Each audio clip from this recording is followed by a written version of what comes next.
నేను నీ దగ్గరికి వచ్చింది ఎందుకో తెలుసా? నాకు నాయనమ్మ కన్నా అమ్మమ్మ నువ్వే అంటే నాకు ఇష్టం. ఎందుకంటే మమ్మీ చెప్పింది నాకు, నువ్వు ఉప్పు కావాలన్నా కారం కావాలన్నా ఇంటికి తొందరగా పంపిస్తావు. మళ్ళీ మమ్మీకి ఏదైనా కావాలన్నా కానీ ముందు నువ్వే నిలబెడతావంట. అందుకే మళ్ళీ నాయనమ్మ ఎందుకు నచ్చదంటే ఊరికనే ఇంట్లో వచ్చారు అసలు మమ్మీకి వెళ్తే చెయ్యదు. అందుకే నాకు నువ్వంటేనే ఇష్టం. అట్లా అనుకోకూడదు నాన్న, అట్లా అనుకోకూడదు. నానమ్మ ఉప్పు కారమే పంపించింది అమ్మమ్మ. నానమ్మ ఎన్ని ఇస్తుంది? ఇల్లు ఎవరిది? ఇంట్లో ఉన్న వస్తువులు ఎవరి? మేము వేసుకునే బంగారం ఎవరిది? నానమ్మ చూడు ఎన్ని ఇచ్చిందో.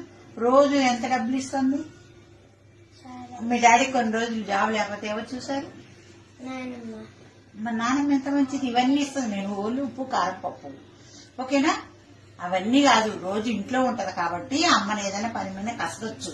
అంత మాత్రాన నాయనమ్మ మంచిది కాదు అనుకోకూడదు, తప్పు కదా? ఓకేనా? నానమ్మ మంచిది, ఓకేనా? మీకు ఏదైనా ఎందుకు ఇప్పిది అంటే జలుబులు దగ్గులు వస్తాయని ఇప్పిదు. నేను ఒక్కరోజు వచ్చిపోతారు కాబట్టి ఏదో ఒకటి ఇప్పిస్తా. మళ్ళీ ఇక్కడ జ్వరం వస్తే కూడా నాయనమ్మే చూపించింది కదా మీకు.